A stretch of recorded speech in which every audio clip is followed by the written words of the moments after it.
Hello, bonjour à toutes et à tous. Ça faisait longtemps, enfin ça faisait longtemps, tout est relatif, hein, ça faisait quand même que 10 jours je pense. Donc j'espère que vous allez bien, que vous passez une bonne semaine, que vous passez un bon début de semaine et surtout, enfin j'imagine que vous passez un bon début de semaine puisque voilà, ça reprend enfin. Les essais sont terminés, la F1 arrive, la F2 arrive, la F3 arrive et ouais, on sent que ça vient et puis là c'est le moment pour faire toutes les spéculations et tout. C'est voilà, c'est la partie la plus intéressante. Non, pas quand même pas la plus intéressante, puisque évidemment quand ça débute c'est le plus excitant. Mais c'est vrai que là on a tous les espoirs les plus fous. Alors genre on a des espoirs comme quoi Amaury Cordil pourrait gagner le titre, comme quoi Williams pourrait écraser le championnat, etc. Pour l'instant tous les espoirs sont permis, tout est possible. Tout le monde est à 0 point, donc pourquoi pas. Mais oui, non, alors sinon mes vacances se sont très bien passées, ça faisait du bien. Alors j'ai pas vraiment déconnecté, hein, puisque j'ai sorti un article pour Filler Series que j'ai pas encore partagé sur mon propre compte Twitter, sur mon compte Twitter personnel d'ailleurs. Un article pour revenir sur toutes les catégories de formules de promotion de la F2 à la F4, de toutes les catégories européennes. J'ai pas mal de retours positifs d'ailleurs, donc je pense vous pouvez checker ça. Euh, c'est un article que j'ai fait quand même assez basique. Si vous suivez comme un malade mon compte Twitter, je pense que vous aurez pas de soucis et que vous serez à l'aise en lisant cet article. Mais c'est plus pour les débutants parce qu'il y a quand même pas mal de questions, notamment quand on descend en dessous de la F3. Sur la Freca, c'est quoi? Sur l'Eurocup 3, qu'est-ce que c'est que ce championnat? La F4, c'est quoi le meilleur championnat? Est-ce que c'est la F4 italienne, espagnole? Ouais, mais la française, c'est la meilleure. Enfin voilà, tous les championnats ont un peu leurs avantages, aussi leurs inconvénients quand même. Donc je trouvais ça assez sympa de parler de ça un peu. Mais voilà, aujourd'hui on est réunis pour parler justement du futur, des Français du futur. Alors évidemment, cette année, on a Pierre Gasly, on a Esteban Ocon, qui sont nos deux Français qui sont présents dans la catégorie Rennes en Formule 1 ensemble chez Alpine. Donc ils ont rejoint la F1 en 2016 pour Ocon et en 2017 pour Pierre Gasly. Donc maintenant on a envie de savoir quels seront les prochains Français en F1 puisque il y a des Français évidemment, je vais pas vous le cacher, qui sont extrêmement proches de la Formule 1. Il y a Théo Pourchaire, il y a Isaac Hadjar, il y a Victor Martins, mais on a aussi beaucoup d'autres qui poussent derrière.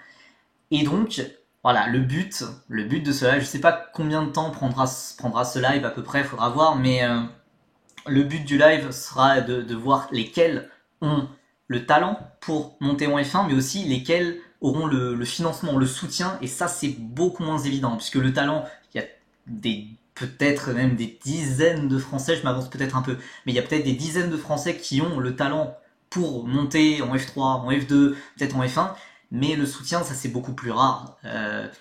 C'est beaucoup plus rare. On sait par exemple que dans les années 2000, il y avait tout plein de Français ultra talentueux qui n'ont pas pu accéder à la F1, faute de budget. On pense comme ça à Alexandre Prémat, à Simon Pagenaud, des gens comme ça qui ont fait une carrière incroyable quand même. Mais, euh, mais voilà, c'était. Aujourd'hui, il y a plus de soutien pour les Français, mais c'est pas encore parfait, loin de là.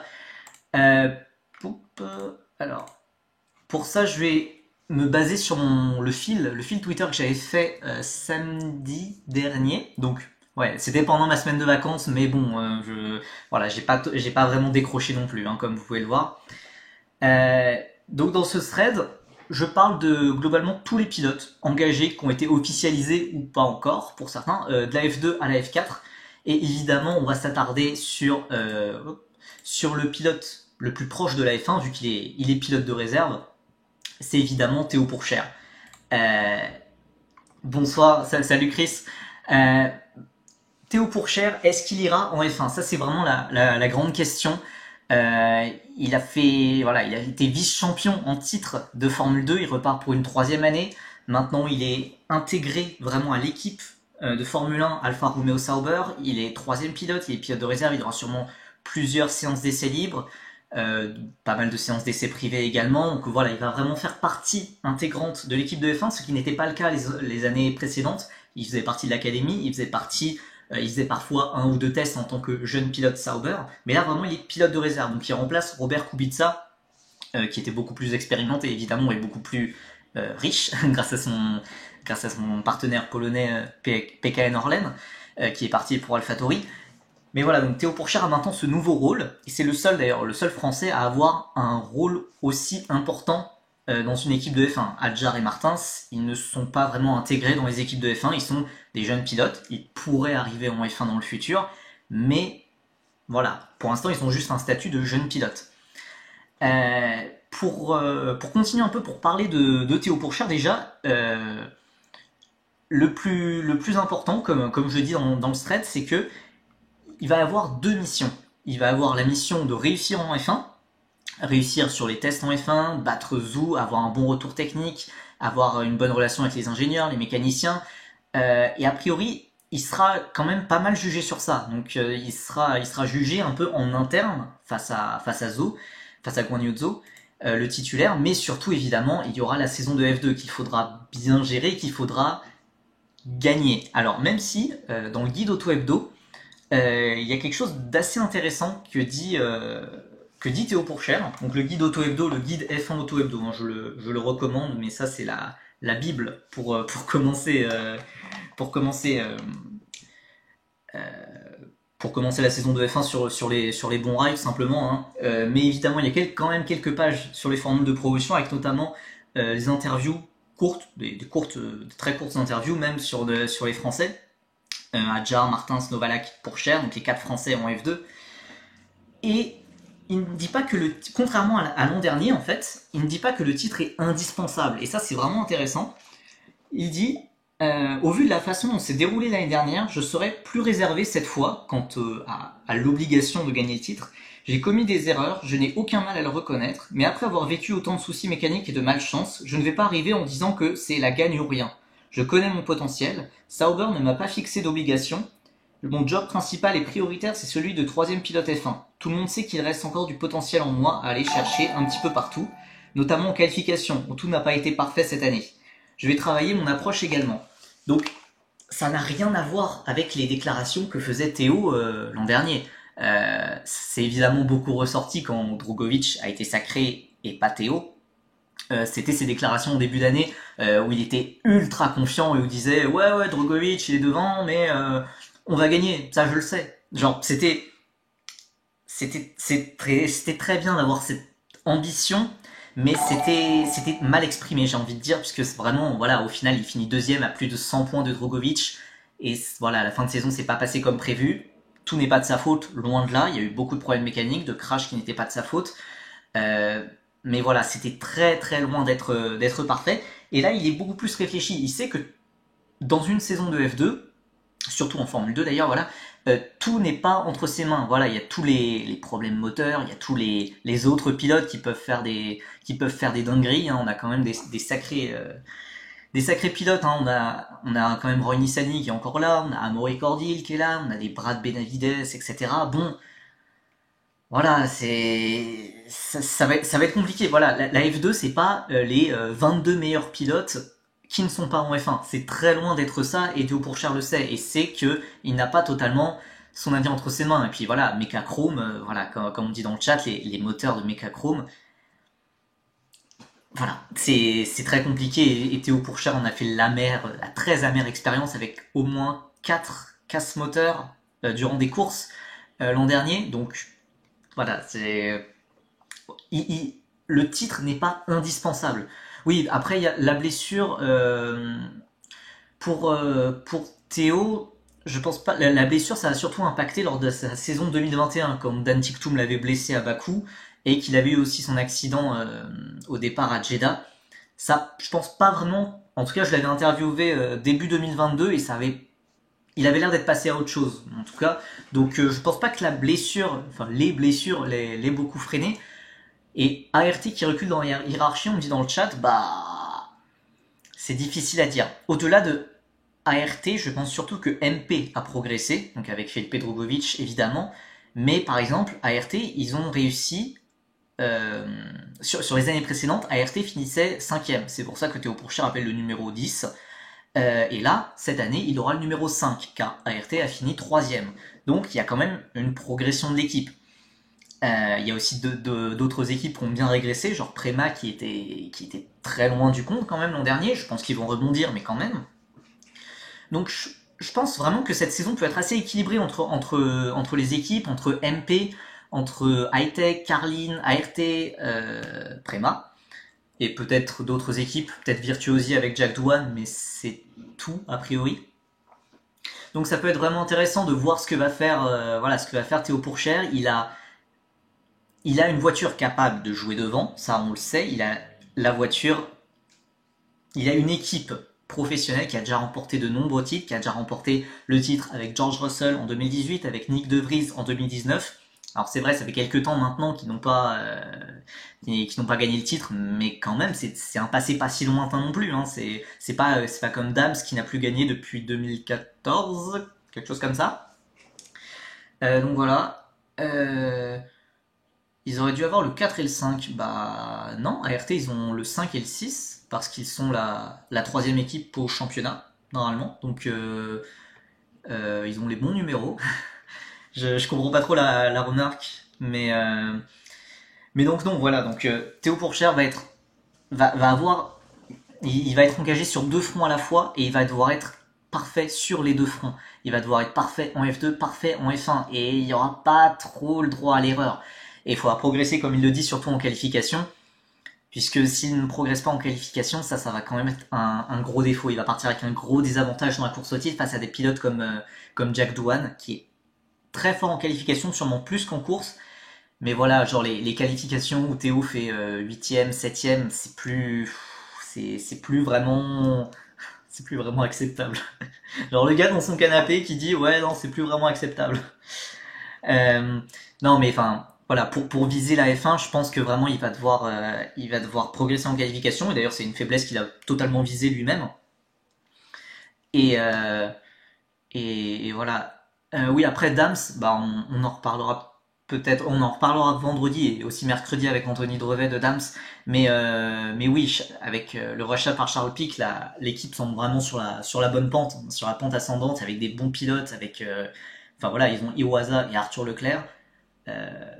C'est un bon duo de pilotes, c'est un très bon duo de pilotes même. Arthur Leclerc est peut-être irrégulier, mais voilà, il a un potentiel, il a une vraie vitesse, contrairement à celui qui le remplace, c'est-à-dire Roy Nissany. Et évidemment, on a Victor Martins, donc le coéquipier de Théo Pourchère. Le problème avec Victor Martins, pour moi, c'est qu'il est extrêmement fort. C'est pas un problème ça. Il est extrêmement fort, il est très sous-estimé quand même, car on le compare pas, on ne le met pas dans la même catégorie que Oli Berman, que Zayn Maloney, que même Isaac Hadjar, que des pilotes qui ont cette réputation de crack depuis 1 ou 2 ans, voire même plus pour certains. Parce que voilà, Victor Martins, il a déjà 21 ans, il est 2 ans plus vieux que Théo Pourchère, et il a débuté en Formule Renault en 2018, quand Pourchère débutait la monoplace en 2018. Donc il était en F4 en 2018. Donc il y a quelque chose cette différence d'âge fait que Victor Martins n'est pas mis dans cette même catégorie et que on ne le met pas au même rang qu'eux. Alors après, personnellement, je pense qu'il va en surprendre plus d'un cette année, mais que même s'il surprend, même s'il gagne, ça va être compliqué d'aller en F1. Sur le court terme déjà parce que chez Alpine, il fait partie de l'Alpine Academy, Gasly et Ocon viennent d'être, enfin voilà, Gasly a été recruté.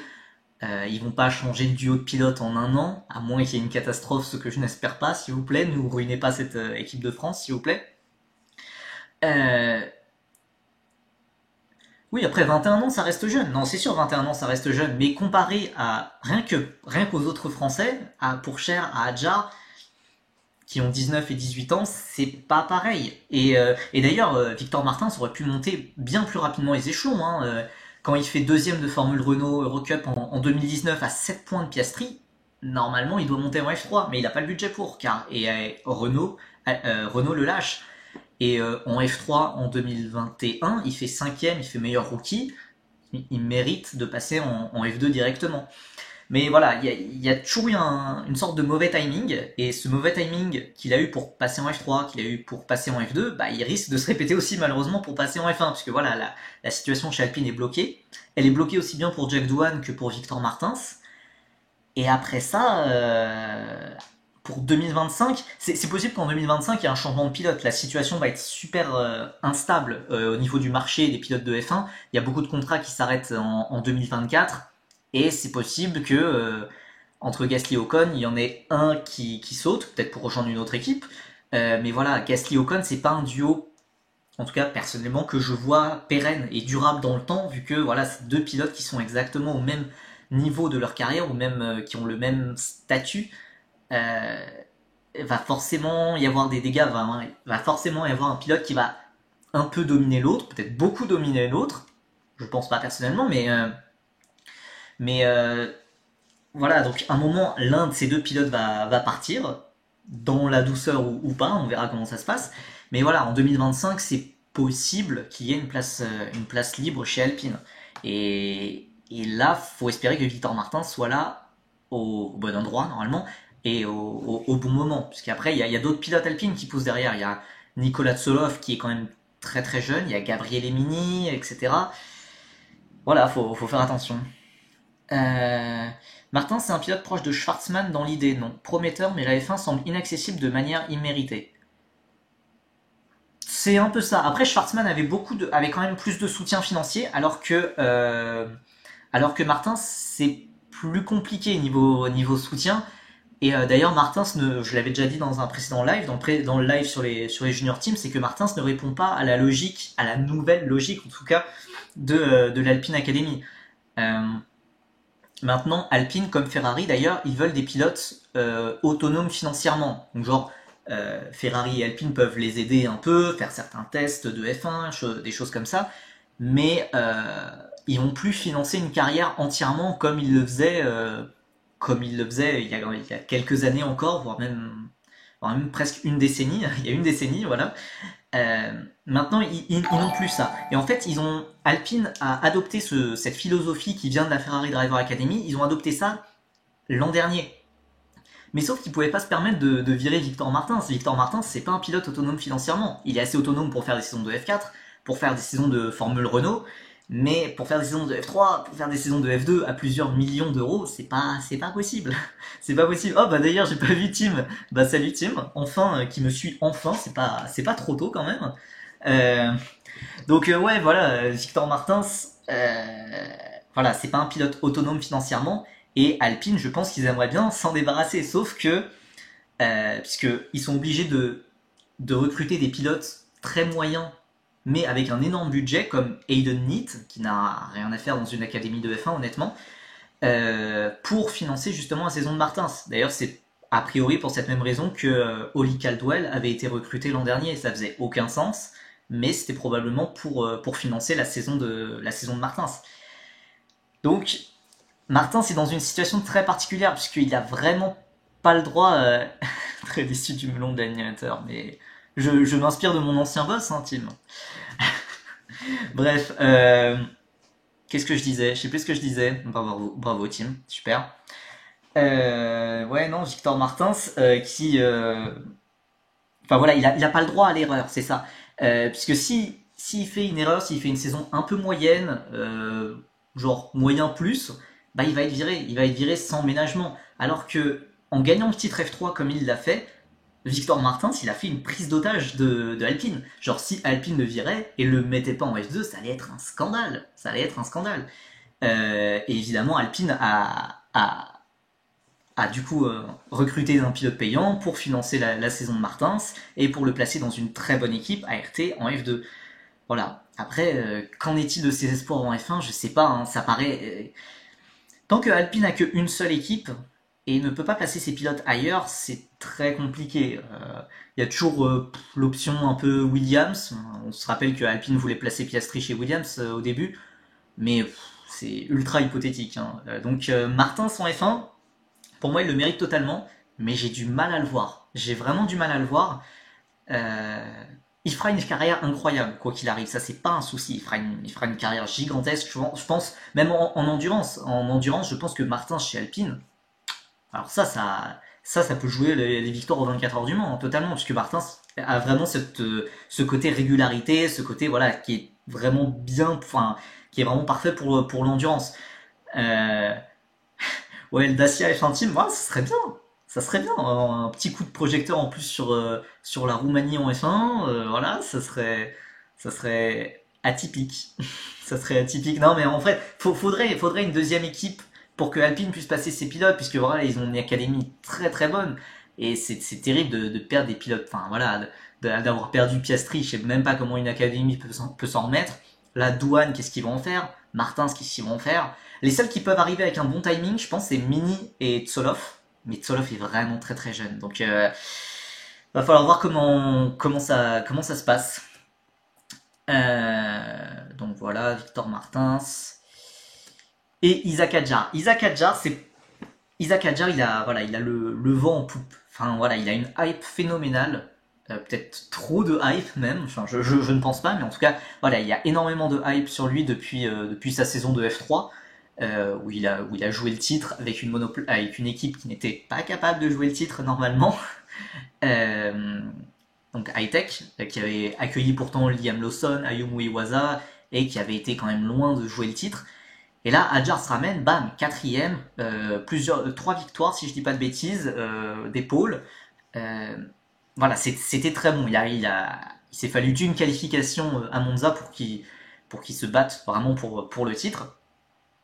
Et il y a tout plein de commentaires dans la presse de Helmut Marko qui nous font dire que voilà, Hadjar c'est vraiment le chouchou d'Helmut Marko. Helmut Marko il est rarement aussi élogieux dans la presse. Alors c'est peut-être pour mettre une certaine pression aussi sur Hadjar, puisque je pense qu'il doit savoir que Hadjar a vraiment un potentiel de fou. Il a aussi un caractère, une personnalité vraiment particulière et vraiment qui serait excellent, genre vraiment super rafraîchissant pour la F1, pour Red Bull, etc. Vraiment, c'est un super ambassadeur. Donc je pense que Red Bull, ils ont raison de miser à fond sur Hadjar et de lui mettre cette pression. Et je pense que d'ailleurs, quand même, Isaac réagit quand même plutôt bien à la pression. Le truc, c'est que, voilà, après, Isaac Hadjar, il est très jeune encore, et ça va être dur pour lui de jouer le titre. Hightech en F2 n'a jamais joué le titre. Et voilà, en fait, c'est difficile de le voir dépasser dans la hiérarchie. Liam Lawson, Zayn Maloney, il y en a d'autres, Dennis Auger, Ayumu Iwasa, il y a beaucoup de pilotes plus expérimentés que lui qui sont devant. Donc, Isaac, il est peut-être il est peut-être numéro 4, hein, numéro 3 sur la liste pour rejoindre AlphaTauri, pour remplacer Tsunoda, s'il est remplacé, puisque l'air de rien, si Tsunoda fait une saison de géant, bah on verra. Donc voilà, il y a quand même, c'est très loin d'être fait. La F1 en 2024 pour Hadjar, c'est très hypothétique. Par contre, en 2 ans de F2, moi je vois totalement Hadjar monter en F1 en 2025, en 2026. Pour moi, c'est même peut-être le Français qui a le plus de chances de monter en F1 sur les prochaines années. Puisque pour Cher, voilà, tout se joue cette année. Tout se joue cette année pour lui en F2 et en F1. Il se bat sur tous les fronts. Alors que voilà, c'est moins le cas pour Hadjar. Il y a plus de place. Voilà, pour Cher, il est en bataille avec Guan Yu Zhou. Hadjar, il est en bataille avec d'autres pilotes de F2 qu'il peut battre. C'est pas les mêmes duels, quoi. Et voilà, après le Red Bull Junior Team, c'est un milieu ultra concurrentiel, donc ça va être, voilà, il va falloir que Hadjar continue, il va falloir que Hadjar montre que cette hype autour de lui est justifiée, mais je pense pour moi, il va falloir un temps d'adaptation et jouer le titre en F2. S'il le fait, c'est un génie. Hein. S'il le fait, c'est un génie. Surtout, enfin voilà, avec Hightech. Mais de façon plus réaliste, moi je le vois pas. Je pense qu'il y aura un petit temps d'adaptation. Il n'a pas fait beaucoup de tests non plus. Donc voilà, attendons un peu quand même. Voilà, ensuite, après, on a quand même, on peut dire pour Cher, Hadjar, Martins, ils ont des chances d'aller en F1. Pour Cher et Hadjar, plus que Martins à mon avis. Mais voilà, après il y a des pilotes qui, ça va être plus compliqué, on va pas se le cacher, il va y avoir Clément Novalak. Clément Novalak qui est notre 4e représentant F2, le franco-helvético-britannique. Voilà, après, lui, il le sait, c'est sa dernière saison de F2 et il sait qu'il n'ira pas en F1. Alors, il est toujours managé par Fernando Alonso d'ailleurs, comme Nicolas Tsolov par exemple, mais c'est pas pour un avenir en F1. Genre qu'il soit coéquipier d'un Alonso en endurance dans le futur, pourquoi pas. Enfin, Novalak c'est un grand fan d'endurance, il va partir là-bas, c'est quasiment sûr. Il a failli déjà rouler aux 24 heures du Mans en LMP2 il y a 2 ans, 2-3 ans peut-être. Euh, donc voilà, il n'y a pas grand-chose à attendre de lui. Je pense il va montrer une belle progression quand même par rapport à l'an dernier, qui était très difficile. Mais voilà, après, Novalak en F1, ça c'est... Je vais pas dire impossible, mais ça paraît impossible quand même. Bah alors évidemment, dans mon thread Twitter, j'avais parlé de Adrien David.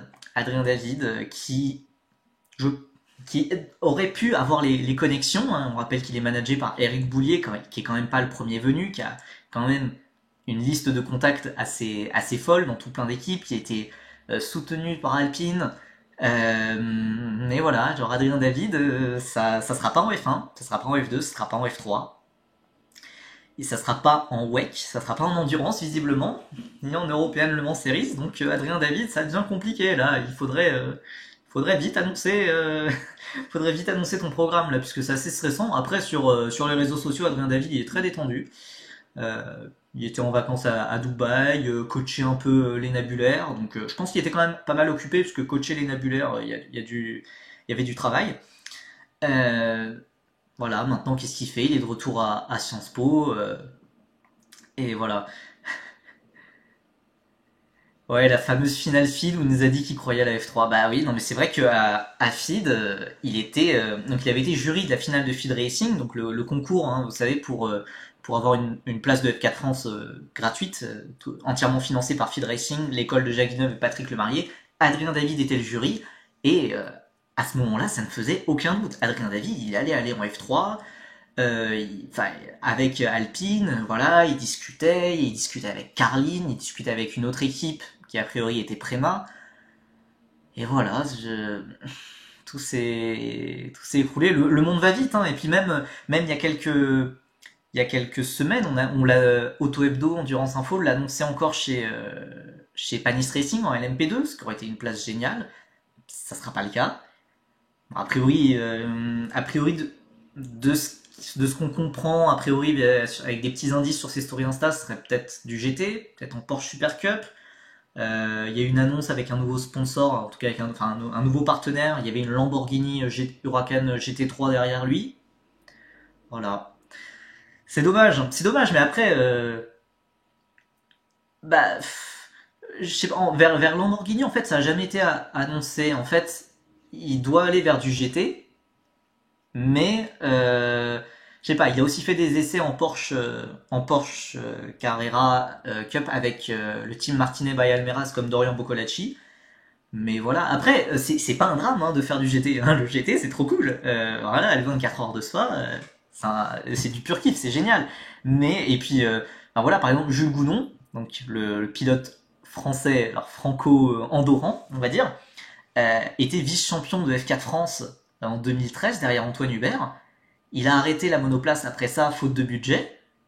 Et voilà, il écrase tout en GT. Hein. Cette année, c'est n'importe quoi ce qu'il fait Jules Gounon. Voilà, c'est dommage de ne pas l'avoir plus vu en monoplace. Et c'est dommage de ne pas avoir plus vu en monoplace Adrien David. Mais voilà, il y a quand même moyen de faire une très belle carrière. Après, la monoplace et le GT, c'est quand même totalement différent. Donc il y aura beaucoup de nouvelles choses à apprendre. Voilà, on va voir comment il s'en sort. En tout cas, on espère avoir des bonnes nouvelles de lui. Et donc, on passe à nos pilotes de Freca. À nos pilotes de Freca, il y a beaucoup de monde, comme l'an dernier, globalement. Euh, alors, ça parle de Luciano Morano dans le chat. Donc, Luciano Morano, on va pas beaucoup en parler hein, dans ce live qui est censé être sur les futurs Français en F1. On va pas beaucoup en parler. Euh, c'est compliqué, hein. Luciano Morano, dernier de F4 France, dernier de F4 Emirati cet hiver, il a fini 45e sur 45, je crois, avec Saint-Eloc. C'est pas fou, c'est pas fou, mais il fait sûrement beaucoup mieux que moi, donc je vais pas en parler plus, mais en tout cas, c'est vrai que la F1 pour lui, ça paraît, enfin, c'est impossible. Voilà. Non, sinon en FRECA, on a beaucoup de pilotes français, a priori normalement 7, peut-être un peu plus, peut-être un peu moins, mais normalement ça devrait tourner autour de 7. Et surtout, la nouvelle, donc on avait pu évoquer lors du live précédent, c'est qu'il y a un pilote junior, un pilote faisant partie d'une académie F1 français et qui est en FRECA, donc Marcus Amont, qui a rejoint Sauber et qui a rejoint Art Grand Prix en FRECA. Marcus Amont, j'ai beaucoup de mal à cerner son potentiel, puisque vraiment en karting, c'était le prodige, voilà, il allait tout écraser, et le principal stress, c'était pas de savoir si Amont allait performer en monoplace ou pas, c'était de savoir s'il allait garder la licence française ou s'il allait passer à la licence finlandaise. C'était ça le stress principal. Bon, heureusement, voilà, il est sous licence française, il a les deux nationalités, mais il est sous licence française. Mais voilà, l'adaptation, enfin, il a été donc, champion d'Europe de kart. Il a remporté des courses chez les grands en Oka, en WSK en 2020.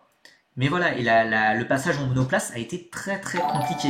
Il est en F4 chez RS Grand Prix, en F4 italienne, en F4 allemande, il était nulle part. Il était dernier, il était même derrière le pilote privé Michael Sauter, pilote suisse, qui était là avec son équipe familiale. Enfin, c'était la douche froide.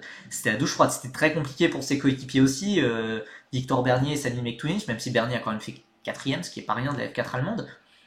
Mais voilà, Marcus Amont, c'était la catastrophe. C'était la catastrophe. Alors aussi, il n'était pas prêt physiquement. Genre, physiquement, il avait le physique d'un gamin de 15 ans. Enfin, il faisait son âge, vraiment. Alors, la F4, c'est autorisé à partir de 15 ans, mais vous savez, à 15 ans, on n'a pas tous les mêmes aptitudes physiques.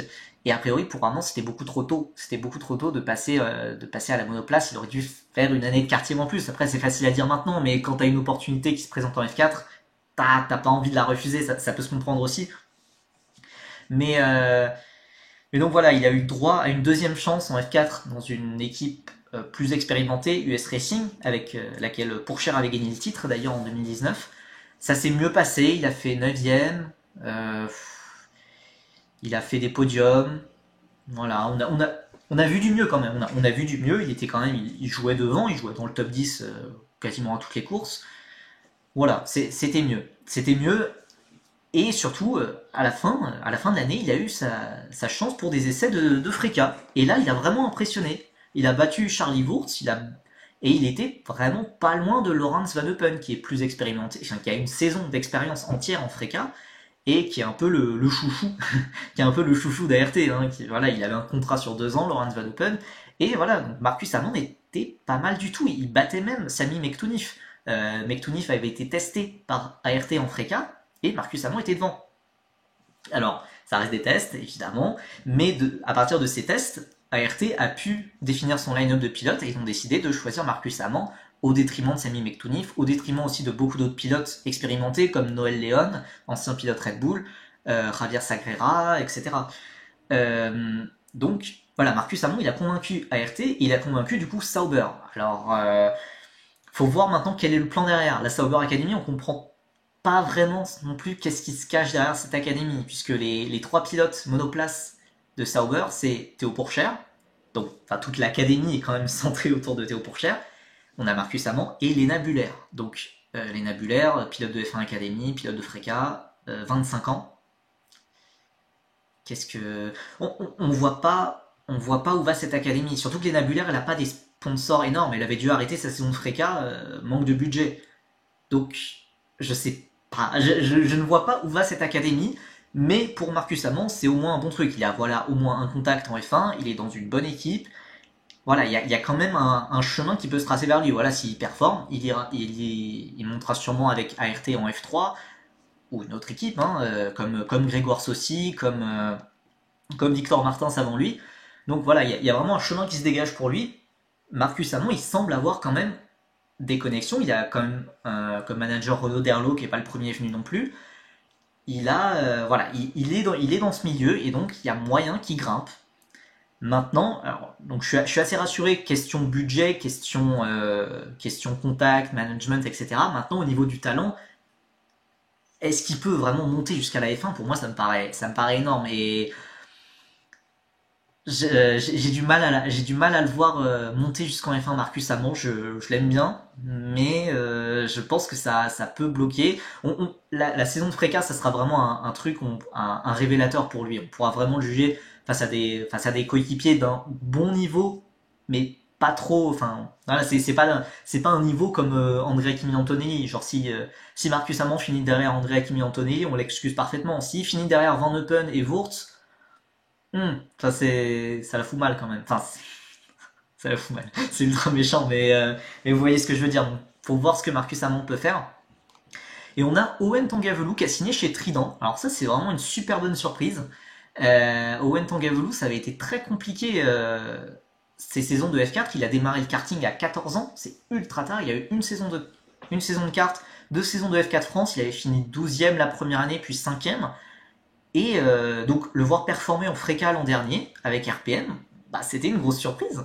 C'était très bon et puis il était bon en qualification. Alors, plus en qualification qu'en course, puisque en course il était, on peut dire qu'il était plus limité par le budget.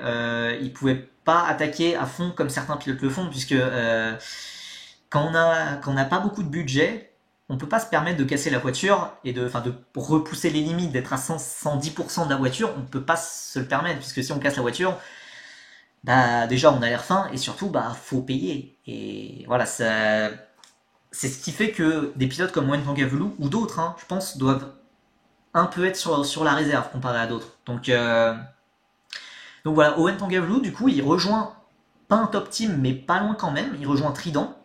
Et surtout avec Trident, enfin voilà, il y a une voie qui se dessine vers la F3 qui peut être super intéressante. Genre Leonardo Fornaroli, qui était le leader de Trident en Freca, il roule en F3 ce week-end avec Trident. Donc si Tangavelou performe, évidemment il faudra du budget, évidemment, etc. Il aura totalement sa place en F3. Il sera opposé à des coéquipiers qui ont montré de belles choses quand même, mais je pense qu'Owen Tangavelou, il peut en surprendre plus d'un. Il est vraiment sur une courbe de progression très ascendante. Après, de là à parler de la F1, ça paraît quand même très lointain. Genre, il est bon, il est même très bon, je pense. Vraiment, il m'a vraiment surpris sur la deuxième moitié d'année de Freca. Genre, il a fait. Je sais pas s'il a fait les premières lignes en Freca, peut-être, mais il a au moins fait des top 3, des top 4 en qualif. Et quand les autres pilotes, ça veut dire qu'il a dominé des pilotes comme Beganovic, Aaron, Adrien David, Gabriel Emini. Enfin, c'est assez fou quand même. Et donc, s'il arrive à trouver aussi, à garder l'avantage qu'il a en qualif, à le garder en course, ça peut être vraiment fort. Donc, je pense il y a moyen qu'il aille en F3 l'année prochaine, je l'espère, parce que vraiment la F3 sans français, je vais pas dire que c'est d'une tristesse, hein, puisque bah la F3 ça reste le championnat le plus intéressant, je pense, avec le plus de batailles en piste. Mais c'est vrai que sans français, ça va un peu manquer. On verra, hein, peut-être qu'en cours de saison, on va y avoir des choses changeront. Je l'espère en tout cas, mais c'est vrai qu'on a beaucoup de Français en Freca engagés qui qui pourraient monter en F3 à l'avenir. Alors on a Alessandro Giusti, le champion de F4 France, qui va faire ses débuts. Euh, alors Esteban Masson, bah, j'allais dire on va y venir plus tard, mais on peut en parler maintenant. Donc j'ai une question dans le chat, qu'est-ce qu'il fait cette année? Eh bien, on ne sait pas. Voilà, ça n'a pas été annoncé officiellement. Il est en discussion pour monter en Eurocup, enfin pour monter, non, il était en Freca l'an dernier avec ART, ça s'est mal passé, on va pas se le cacher, ça s'est mal passé. Il devrait passer en Eurocup 3, peut-être avec DriveX, qui a déjà annoncé un pilote aujourd'hui, ce matin d'ailleurs. Euh, voilà, donc c'est un nouveau championnat créé par des équipes de F4 espagnoles qui va utiliser des voitures de formule régionale avec un différent kit aéro, un différent moteur.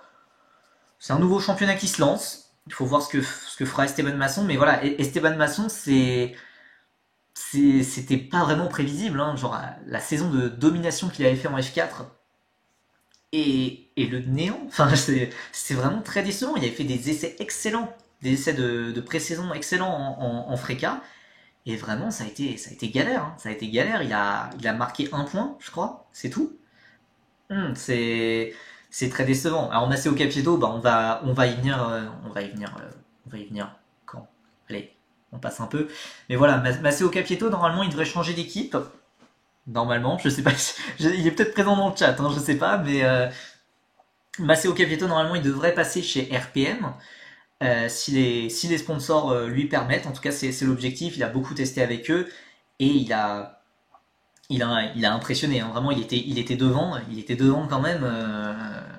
Il a fait plusieurs top 5, plusieurs top 3, il a même dominé des sessions avec RPM. Donc ouais, c'est intéressant pour moi. Voilà, Massimo Capieto, s'il avait le budget, s'il avait les soutiens, euh, pour moi il mériterait totalement de rouler chez Prema par exemple. Euh, pour moi, Massimo Capieto, c'est vraiment un talent exceptionnel. Par contre, le budget, ça va totalement bloquer, je pense. À moins qu'il y ait un mécène. Si jamais on a un milliardaire, si genre Bernard Arnault est présent sur le chat, bah, je passe un appel pour qu'il puisse financer un peu la carrière de Massimo Capieto. Puisque vraiment, ça reste l'un des pilotes les plus jeunes de la catégorie. Et l'an dernier, avec Monolight, qui est peut-être la pire équipe, la pire équipe, avec les pires coéquipiers, donc il n'y a pas vraiment de point de référence et tout, il arrivait à faire des miracles, à inscrire quand même assez régulièrement des points. Ouais, il a fait une très bonne saison et ça suivait une superbe saison de F4 France où c'était l'un des plus jeunes aussi. Et voilà. Bah, ouais, après, non, Capieto, quand même, il a une très bonne réputation quand même dans le paddock. Alors, ça a été un peu terni, évidemment, avec l'accrochage qu'il a eu avec Masson en fin d'année F4, mais Capieto, il a une très bonne réputation. Surtout, il a une réputation, pas volée, je pense, d'excellent metteur au point. Genre, il a un feedback technique excellent, genre avec les ingénieurs, etc., qui font progresser l'équipe, etc. Il a déjà été employé par Saint-Éloque pour démarrer les tests pour faire des tests en F4 pour améliorer le réglage de la voiture. Enfin voilà le bagage technique de Massimo Capieto, surtout à 17 ans, c'est exceptionnel. C'est exceptionnel et il a aussi un talent incroyable et voilà, j'ai un peu les nerfs quand même qui n'ait pas plus d'opportunités. Mais après, voilà, il est aussi engagé sur deux fronts, hein, puisqu'il est à l'Estaca. Il est à l'Estaca, l'école d'ingénieurs par laquelle était passé son papa, Guillaume, directeur technique de Prema en F2. Donc voilà, il y a quand même une très belle carrière qui se dessine pour Maceo, que ce soit du côté ingénieur, que ce soit du côté pilote, voilà. Mais vraiment, s'il avait les opportunités, s'il avait les contacts, je pense que Maceo mériterait totalement de monter en F3, en F2, peut-être plus haut, voilà. Après voilà, on a Victor Bernier et Salim Mektounif, deux pilotes que j'adore, deux pilotes super sympas, et deux pilotes très rapides, mais avec eux, on ne sait jamais à quoi s'attendre. Ça peut être anonyme, comme ça peut être éblouissant. Enfin voilà, Salim Mektounif, on l'a un peu suivi cet hiver à Abu Dhabi, à Dubaï, au Koweït, enfin au Moyen-Orient pour la Formule régionale. Et il y avait des courses voilà, qu'il a dominées, des courses qu'il a dominées, résistant à Andrea Kimi Antonelli, et d'autres où il finit 14e dans l'anonymat, quoi. C'est compliqué. Alors Victor Bernier, je pense vraiment qu'il a peut-être même plus de talent, je pense, et qu'il méritait de passer en Freca un peu plus tôt dans sa carrière. Mais voilà, pour Bernier, le budget, ça va bloquer. Je pense que ça va bloquer à un moment, puisque voilà, c'est pas un pilote qui est énormément soutenu, hein. Il avait dû faire 3 saisons en F4 pour enfin réunir le budget pour aller en Freca, alors que bah, il méritait d'y aller un an plus tôt. Donc ouais, voilà, il y a des pilotes, bah même Alessandro Giusti par exemple. Alessandro Giusti, c'est pas un pilote qui a énormément de budget, il a des contacts et tout, mais le fait qu'il soit avec G4 Racing, ça montre que il n'a pas le budget pour viser plus haut. Après, G4 Racing, c'est quand même une bonne équipe qui a eu une saison très compliquée l'an dernier, mais voilà, ils devraient pouvoir rebondir. J'espère marquer des points. Donc, on verra ce que ça fait. Ah, donc il y a Passion Sport Auto qui va préparer un article sur l'Estaca. J'avoue que moi ça m'intéressera bien parce que vraiment l'Estaca, il y a tous les, alors je vais pas dire tous les ingénieurs parce que sinon va y avoir des débats entre qui a la meilleure école d'ingénieurs dans le chat, mais l'Estaca pour les ingénieurs de F1 de Sport Auto, en tout cas ils ont donné tellement de grands ingénieurs, de grands managers, etc. C'est vraiment intéressant. Donc voilà, pour les pilotes de Freca, il y a beaucoup de très bons pilotes. Pour moi, le meilleur, ça reste Masseo Capieto. Mais Masseo Capieto n'a pas le budget, n'a pas les contacts. Donc, honnêtement, de tous ceux qui devraient faire de la Freca, j'ai du mal à en voir en F1. J'espère me tromper. Hein, si on peut avoir Amand, Tongavlou, Bernier, Capieto, Mektounif, Giusti en F1 dans quelques années, je dis pas non. Une F1 100% française avec que des équipes alpines partout, pourquoi pas? Mais ça paraît difficile quand même. Donc ouais, non, ça va être intéressant. Par contre, il y a vraiment plusieurs qui peuvent faire de très très belles carrières, je pense. Alors oui, il y a Arthur Rojon aussi qui sera en F3 britannique, donc en GB3. Euh, Pas grand chose à dire. Honnêtement, il saute la F4. C'est sûrement une mauvaise idée. Il va sûrement galérer. Il fait quelques essais, mais il avait fait des essais de F4, mais qui n'étaient pas fou. Enfin, c'était bien, sans plus. Et malgré ça, il saute quand même la F4. Ça paraît bien optimiste quand même. Donc voilà, Esteban Masson en a parlé. Et enfin, évidemment, on va parler de la F4. Et là, en F4, il y a des pilotes il y a des pilotes qui ont le talent, je pense. C'est évidemment ultra dur. Là, on parle de pilotes nés en 2007, nés en 2008, qui ont 15, enfin, certains n'ont même pas encore 15 ans. Euh, donc, on extrapole énormément. Mais après, vous avez cliqué sur ce live en disant, ouais, quels sont les Français en F1 en 2030? Évidemment, on est là pour extrapoler, on est là pour se faire plaisir, quoi. Ah oui, c'est vrai que Giusti, oui, il est managé par la même structure qu'Adjar. Alors, il a peut-être, oui, il a un bon entourage, il a peut-être un bon entourage, mais voilà, le management donc d'Adjar, c'est Tony Parker et Teddy Riner, rien que ça, c'est TNT Management. Ils ont réussi à placer Adjar chez Air-Ace quand il est passé en F4, quand il est passé en Freca, alors que donc Air-Ace Top Team, alors qu'ils ont réussi à placer Giusti que chez G4 Racing. Voilà, je pense vraiment que ça va bloquer niveau budget à un moment, Justice. J'espère qu'il va pouvoir impressionner, qu'il va pouvoir séduire quelques sponsors avec ses performances en Freca, mais voilà, je pense que ça va être compliqué. Et pour en revenir à la F4, donc voilà, il y a des pilotes très très jeunes qui se préparent. On pourra même parler des pilotes de karting rapidement, mais il y a du gros potentiel. Et ils ont 14 ans, 15 ans aujourd'hui, mais voilà, en 2030, ils auront 22 ans, ils auront 23 ans. Et voilà, ils auront peut-être déjà débuté leur carrière en F1. C'est tout ce que je leur espère. Surtout évidemment pour mon chouchou sur lequel je ne suis pas du tout objectif, Enzo Dell'Ini. Alors j'en ai déjà parlé en long, en large et en travers sur Twitter, mais je ne me lasse pas de parler de lui. Alors évidemment, on va éviter de trop en faire, puisque ça sert à rien non plus de le hyper, de dire qu'il va dominer tout le monde. Euh, c'est le pilote le plus jeune. Ce sera le pilote le plus jeune. Il va avoir 15 ans en avril, donc 2-3 semaines avant le début de la saison. Et surtout, contrairement à tous ses rivaux, ou en tout cas la grande majorité de ses rivaux, il n'aura pas fait de saison de F4 avant, évidemment. Et il n'aura pas fait de F4 Emirati pendant l'hiver. Il n'aura pas roulé, il aura fait que des tests. Donc il va y avoir un petit souci au niveau de l'expérience qui va se poser pour Enzo.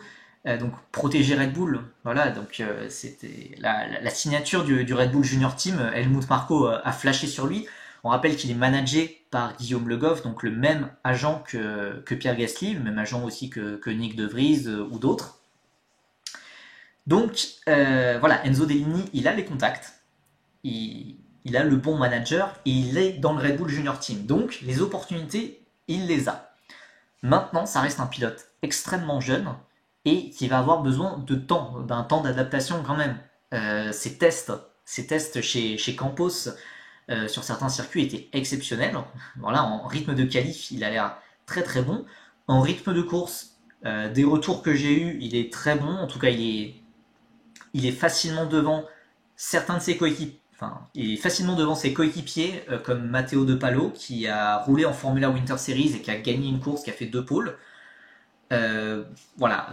Je- je- c'est extrêmement dur de dire plus d'informations puisque Enzo Dell'Igny il a fait aucune course en monoplace pour le moment, mais du peu qu'on sait, voilà, sur les tests, il a été très intéressant. Mais voilà, il y aura beaucoup de concurrence en F4 espagnol. Il y aura son coéquipier Noah Stromsted, le Danois, qui est un peu l'ovni du championnat, hein, comme d'habitude, qui a pas fait de carte, mais qui a roulé en F4 comme un malade pendant des années et des années, qui a tout gagné en F4 danoise. Voilà, qui a été décevant cet hiver, mais voilà, Noah Stromsted, normalement, ça sera lui le leader de l'équipe, et Enzo Deini devra essayer de se mettre à son niveau le plus vite possible. Et il y a aussi Pedro Clerot, le champion de F4 brésilienne. Il y a aussi Valerio Rinicella, le plus haut redoublant du championnat, qui avait fait 6ème l'an dernier, qui sera là. Donc voilà, Enzo Dell'Igny, c'est un gros outsider, au vu de ses résultats en test, au vu de son palmarès en karting, qui est qui est quand même assez fourni. Et voilà, au vu de ses contacts, au vu de sa présence dans le Red Bull Junior Team, il a ce qu'il faut pour monter en F1. Voilà, maintenant, il a 14 ans, calmos, mais c'est l'un des jeunes Français qui a le plus de chances, réalistiquement, de monter en Formule 1, en Formule 1 un jour. C'est celui qui réunit le plus d'atouts. Maintenant, il faut parler sur la piste. Il faut gagner des courses, il faut voilà, monter à la catégorie supérieure le plus vite possible et voilà, grimper les échelons un à un. Mais Enzo Dell'Igny, voilà, c'est celui qui peut monter en F1 sur un horizon de plusieurs années quand même. Et aussi on a Théophile Naël. Alors Théophile Naël, lui c'est vraiment, enfin c'est deux trajectoires de carrière totalement différentes. Il a pas cette, comment dire, il a pas cette hype autour de lui comme Enzo Dell'Igny, puisque Théophile Naël, il a fait beaucoup moins de choses en karting. Déjà, il n'a pas fait les événements internationaux avec tous les gros pilotes.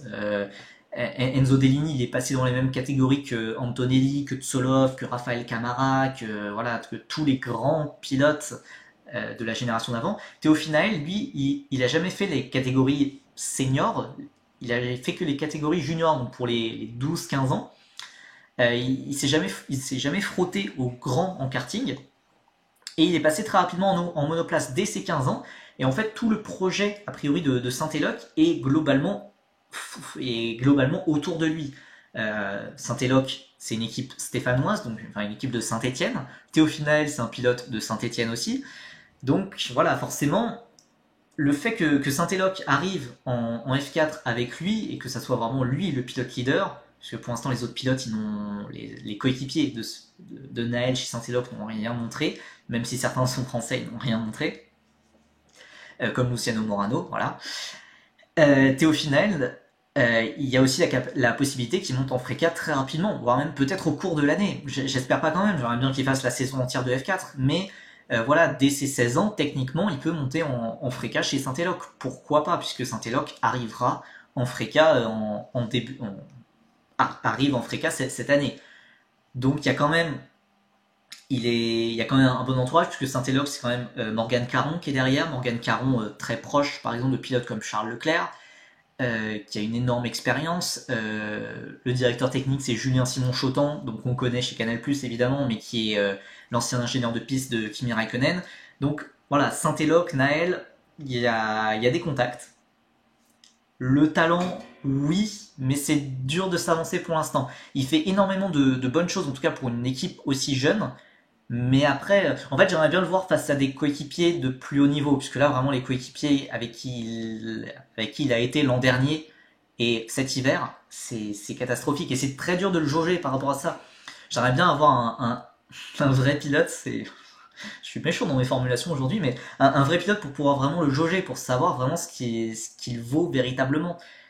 Voilà. Après, je pense que l'objectif au cours de l'année, ça va être d'essayer de s'immiscer le plus possible dans la lutte pour les podiums, etc. face aux Campos, face aux MP qui sont beaucoup plus expérimentés que Saint-Éloque. Donc on verra ce que ça donne. Et puis oui, bah voilà, comme je le disais, Enzo Dell'Igny, Théophile Naël, c'est probablement les meilleures chances françaises pour pour monter rapidement. Voilà, Théo Finaël, à mon sens, il a une place réservée chez Saint-Éloque en Frika. S'il fait pas de grosses bêtises, s'il fait pas n'importe quoi, normalement, il ira en Frika prochainement, j'imagine plutôt en 2024. Et Enzo Dellini même, on pourrait même s'imaginer une ascension à la Nicolas Tsoloff et d'aller en F3 directement. Sauf que non. Enzo Dellini n'a que 14 ans à l'heure actuelle. Et pour monter en F3, il faut avoir 16 ans. Donc Enzo Dellini ne pourra pas, quoi qu'il arrive, passer en F3 en 2024. C'est beaucoup trop tôt et c'est pas plus mal. Je trouve ça bien plus intéressant qu'il fasse une année de construction en plus, enfin pour se construire, pour apprendre en Freka ou en Eurocup 3. Je préférerais plutôt la Freka parce que c'est quand même beaucoup plus compétitif, mais vu qu'il est chez Campos, équipe qui participe à l'Eurocup 3, on peut imaginer qu'il aille là-bas dans le futur. Donc voilà, il y a quand même des... Voilà, donc Enzo Dellini, je pense qu'il il va pouvoir apprendre pas à pas. Et voilà, pour que les deux pilotes soient en F3 en 2025, en tout cas, ça me paraît pas impossible. Et voilà, comme je l'ai dit, Enzo Dellini, je pense qu'il a vraiment le potentiel pour monter plus haut. On verra si l'avenir me donne raison ou non, hein, mais en tout cas, c'est ce que j'espère. Voilà, il est très bien entouré. Et alors oui, on va passer très rapidement sur eux, mais voilà, donc Luciano Morano, j'en ai parlé, voilà. Pablo Sarrazin va quitter la F4 France pour aller en F4 espagnol chez Monlau Motorsports, qui est en partenariat avec Van Amersfoort. Donc c'est pas mal, enfin c'est bien, c'est une bonne équipe. Mais Pablo Sarrazin, donc le fils de Stéphane, ça serait une superbe histoire hein, de voir la dynastie Sarrazin continuer, et de voir le fiston Pablo faire de la F1, faire du rallye. Il fait du rallye, hein, il fait des podiums en rallye. Mais voilà, Pablo Sarrazin, c'était pas bon l'an dernier, c'était 18ème de F4 France. Ah salut à Vettelspin dans le chat. Alors, bon, t'as raté quand même la partie principale, mais t'en fais pas. Il y a la rediffusion, il y a la chaîne YouTube de rediffusion, donc tu pourras rattraper ce live, ne t'en fais pas. Mais voilà, donc Pablo Sarrazin, 18ème de F4 France, c'était pas très bon. Enfin, c'était vraiment pas fou quoi. Et bah d'ailleurs, je suis totalement d'accord avec Antoine dans le chat. C'est bizarre qu'il n'insiste pas plus sur le rallye. Alors, je pense que c'est peut-être à cause de restrictions d'âge. C'est peut-être à cause de restrictions d'âge, vu qu'il a été, il devait, à cause de son jeune âge, il devait rouler en Lettonie pendant 1 ou 2 ans.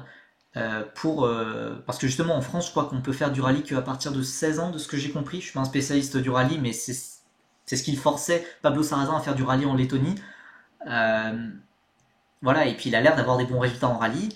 En monoplace, voilà, c'est pas fou. Mais Pablo Sarrazin, il a des contacts. On voit qu'il a des contacts, puisque voilà, et il entre dans la, dans le giron Van Amersfoort Racing qui s'étend de la F2 à la F4, donc forcément c'est très intéressant. Mais voilà, Pablo Sarrazin, malheureusement, je pense pas que ça aille super haut en monoplace. En tout cas, si ça va haut, c'est pas mérité. Mais j'espère qu'il me donnera tort. Mais pour l'instant, rien qu'aux essais de F4 espagnol, c'était pas bon. Donc ouais, c'est le fils de Stéphane. Et comme Stéphane, il fait du rallye, de la monoplace. Et c'est vrai qu'il a l'air meilleur en rallye qu'en monoplace. Donc, et il avait fait les FIA Motorsport Games au Paul Ricard. Il avait fini 11ème dans une grille. Enfin, le plateau, le niveau du plateau général était vraiment pas fou. Donc finir 11ème. Voilà, c'est très dur d'être hypé, c'est dommage, hein, puisque il est très sympa, Pablo Sarrazin, et il a une très très bonne tête, et surtout, enfin, voilà, voir des fils de pilotes français de F1 grimper et progresser, enfin voilà, ce serait des histoires géniales. Mais voilà, il a l'air d'avoir moins de talent que Aurélien Panis, moins de talent que Giuliano Alesi. Voilà, ça va être compliqué. On va peut-être attendre comment il s'appelle déjà? Simon Grosjean, je crois Simon Grosjean, Kimi Prost, Mika Prost, donc les petits-fils, les fils de Grosjean, Prost, voilà, donc peut-être. Mais en tout cas, c'est vraiment extrêmement lointain. On a aussi Raphaël Narak, voilà, qui sera en F4 italienne. Pas grand-chose à attendre, même si c'était pas mauvais cet hiver aux Émirats Arabes Unis, mais la F1, non. calmos. Et enfin, en F4 française, on a beaucoup de Français. Je crois qu'on en a 11, si je dis pas de bêtises. Bon alors, dans le chat, on dit on leur souhaite une meilleure carrière que Nico Prost. Nicolas Prost, quand même, c'est pas dégueulasse comme carrière. Enfin, c'est beaucoup de victoires, quand même pas mal de victoires en Formule E, des victoires en endurance. C'est pas rien quand même. Enfin, j'aimerais bien avoir une carrière comme ça. Je suis sûr que beaucoup de pilotes seraient fascinés pour avoir une carrière comme lui. C'est pas aussi fou que Alain Prost, évidemment, mais c'est pas mal. En F4 France, du coup, il y a forcément, je vais forcément plus m'attarder sur Evan Gilter qui a tout écrasé en karting en fin d'année dernière. C'était assez insolent, hein. Assez insolent, mais voilà, Evan Gilter qui a, voilà, j'ai vraiment extrêmement hâte de le voir en monoplace. Il avait fait deuxième d'ailleurs du volant Richard Mille en F4 en Espagne en fin d'année dernière. Et voilà, enfin, il a été super fort en karting. Il a l'air d'être bon en monoplace. Alors évidemment, là, il a commencé les tests collectifs. Donc à Nogaro, il va les continuer au Mans le mois prochain pour se préparer la saison de F4 France qui débute à Pâques, à Nogaro. Alors je ne serai pas là, je serai pas sur place malheureusement, mais du coup on pourra sûrement la voir en live sur Twitch ensemble. Mais voilà, Evan Gilter, c'est mon chouchou de la F4 France, je vais pas le cacher. Il y a d'autres pilotes, il y a aussi Enzo Peugeot qui avait fait 5ème l'an dernier. Ouais. Enfin, genre, c'est un bon pilote, mais c'est difficile de le voir un jour en F1, alors que Gilter, oui, pourquoi pas. Peut, il peut entrer dans cette case de il a le talent pour. Par contre, niveau budget, on sait que ça a été quand même assez compliqué, hein. Evan Gilter, il a pas voulu passer en F4 France tout de suite. Et, et, euh, et même, c'était vraiment pas sûr qu'il fasse de la F4. Alors, au final, cette année, Evan Gilter va faire plein de courses. D'ailleurs, plein de courses de karting, plein de courses de F4. Il fait même aussi, a priori, un peu de une ou deux courses de GT cette année, de ce que j'ai compris. Mais voilà, il a un début de saison très chargé avec beaucoup de week-ends de karts. D'ailleurs, il a fait deuxième des IAME Series France ce week-end. Voilà, félicitations à lui. Voilà, il y a aussi Romain Andriolo, il y a Edgar Pierre qui a dominé les essais de pré-saison à Nogaro la semaine dernière. Non, même il y a 10 jours. Donc Edgar Pierre, moi aussi, j'adore. J'adore ce pilote. Et aussi Edgar Pierre protégé de la Victory Lane, donc la Victory Lane de Victor Martins, avec Sami Mektounif, avec voilà, beaucoup de jeunes pilotes français. Donc Edgar Pierre, il a déjà fait une saison, il a très peu d'expérience en karting, mais il a déjà fait une saison de F4. Donc voilà, j'espère qu'il va pouvoir vraiment progresser, parce que je pense qu'il a un bon potentiel. Une saison chargée un peu à la Norris, ouais, on peut voir ça comme ça. Après, euh, je sais pas à quel point il se sert de ses courses de karting pour la F4. Genre, il sera engagé avec Kart République dans en championnat d'Europe, en championnat du monde, aucun en karting. Il sera engagé aussi dans diverses courses avec diverses équipes, et il sera vraiment, de ce que j'ai compris, je suis pas totalement sûr, hein, donc peut-être qu'il faudra me corriger si je dis une bêtise, mais je crois qu'il est pilote d'usine, donc normalement il sera payé, et donc ça va peut-être l'aider à financer justement sa saison de F4. Mais voilà, on voit que c'est pas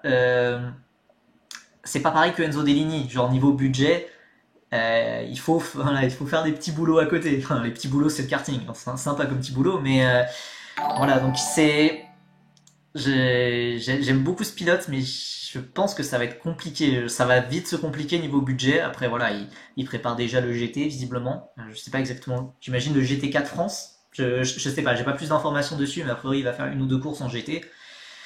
Donc voilà, on verra ce que ça donne. Il y a aussi d'autres rookies dont on parlera plus en détail au moment à Nogaro. J'irai normalement au test de F4 France au Mans le mois prochain, donc on pourra un peu voir un peu plus la hiérarchie, mais voilà. Et aussi, alors, on n'en a pas parlé puisque du coup ça vient d'être annoncé en début de soirée, fin d'après-midi, début de soirée, mais du coup on aura une Française. On aura une Française en F1 Academy.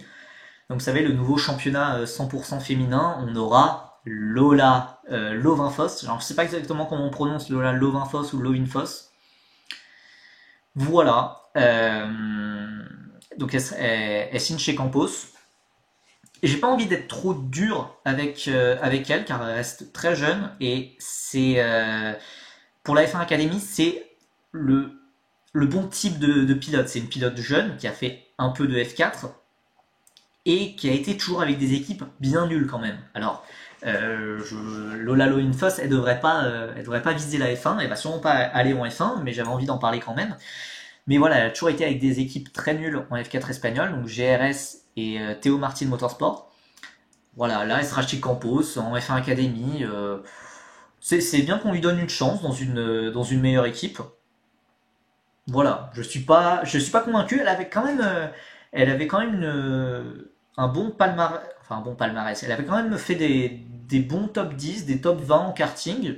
Donc j'ai bien envie de la voir voilà, dans une bonne équipe avec Campos en F1 Academy. Voilà, mais en tout cas c'est bien que la F1 Academy recrute ce genre de pilotes comme Lola Lowenfoss et pas des pilotes de 25 ans qui ont déjà fait 2 saisons de Freca, qui ont déjà fait 8 saisons de GT. Ça c'est n'importe quoi. Mais voilà, Lola Lowenfoss en F1 Academy, c'est cool pour elle. Voilà, on sait jamais, hein, peut-être qu'il y aura une révélation. En tout cas, elle aura une super coéquipière avec Nerea Marti qui a déjà fait des podiums. Je crois pas qu'elle a gagné, je crois pas qu'elle a fait de victoire en W Series, mais en tout cas, elle aura une très bonne coéquipière. On verra ce que ça donne. L'espoir fait vivre, quoi.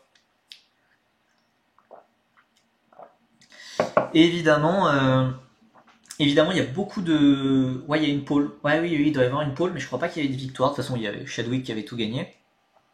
Et sinon en karting, alors j'en ai pas parlé dans le thread, puisque sinon ça faisait beaucoup trop long. Puisque d'ailleurs j'ai avec ce thread là, j'ai atteint la limite maximale du nombre de tweets. Euh, En karting, il y a beaucoup de jeunes pilotes qui se préparent donc qui ont moins de 15 ans. Hein. C'est vraiment des bébés quoi. Il y en a qui sont nés en.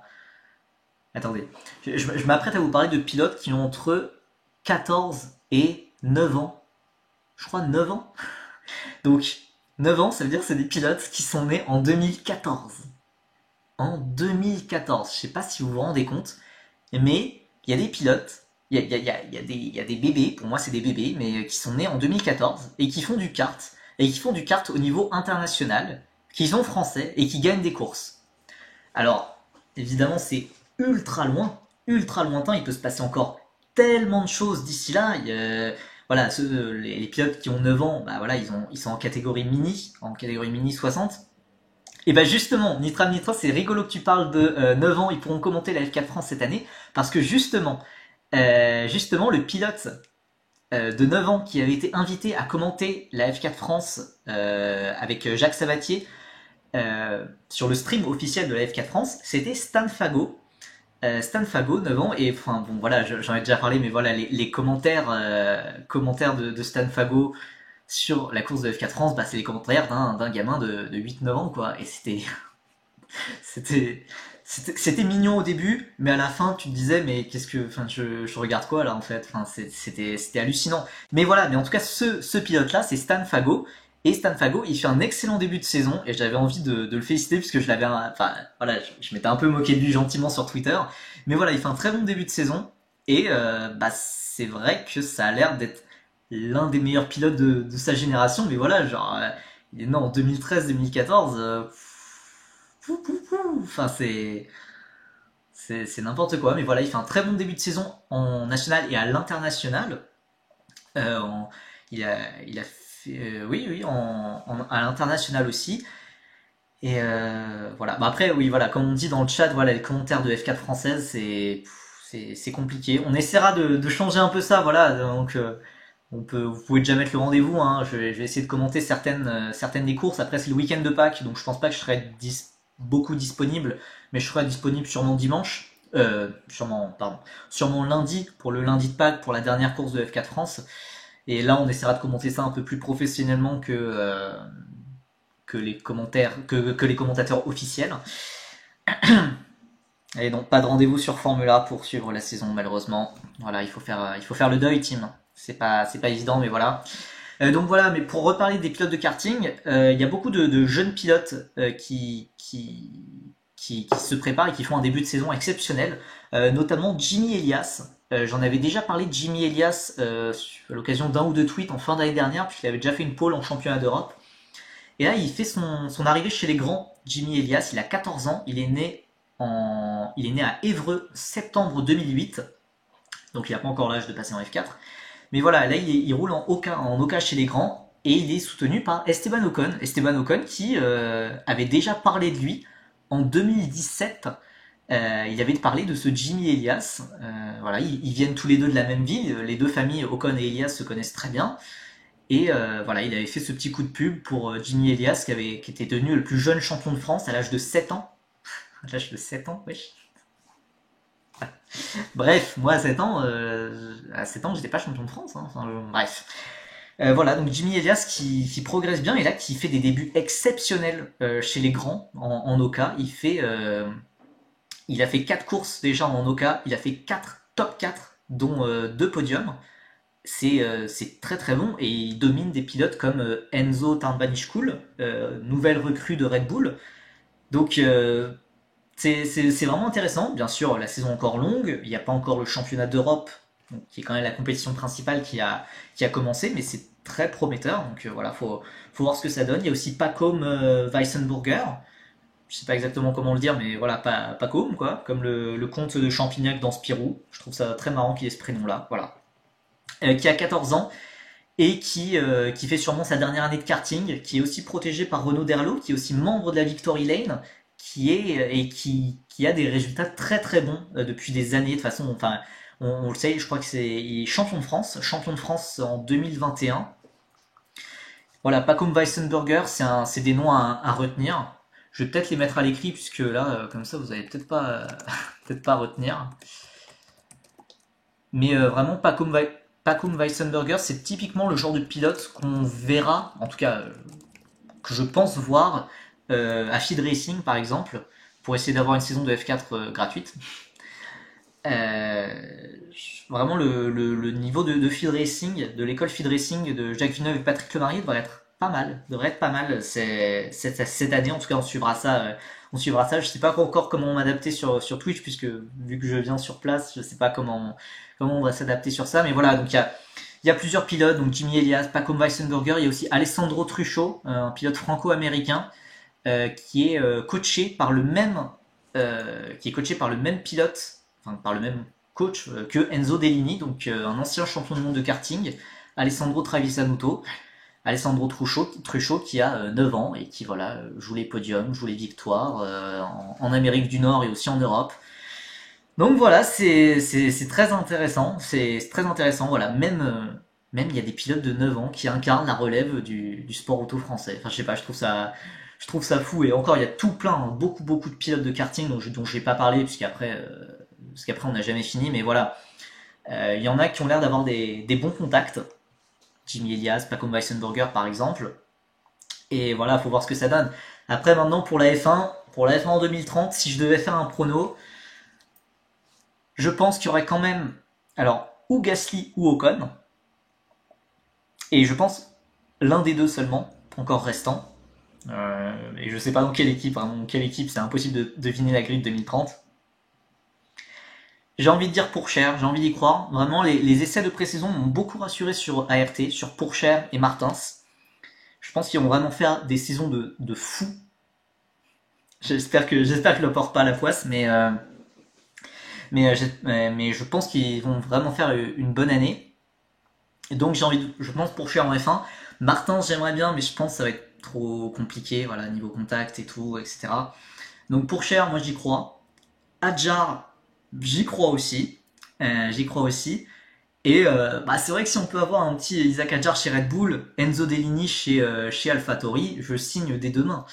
Je signe des deux mains. Et en vrai, dans tous les pilotes dont on a parlé, c'est vrai que Pourchaire, Adjar, Dellini semblent les plus probables. Je m'avance beaucoup évidemment pour Enzo Dellini, j'en ai déjà parlé, il a que 14 ans, etc.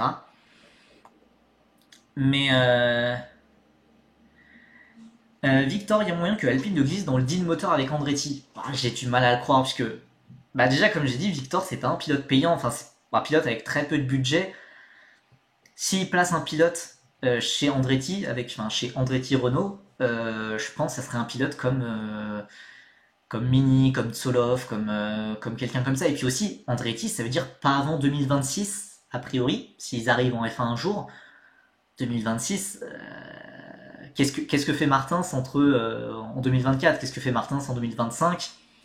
Ça va casser tout le momentum et je pense que en vrai j'ai du mal à voir comment Martins peut arriver en F1. Il faudrait vraiment un timing parfait, chose qu'il a rarement eu dans sa carrière, et il faudrait beaucoup plus d'aide financière aussi. Ça va être compliqué. Il faudrait qu'il écrase tout le monde, qu'il écrase pour cher aussi, ce que je ne souhaite pas. Enfin un peu, mais enfin non, enfin voilà.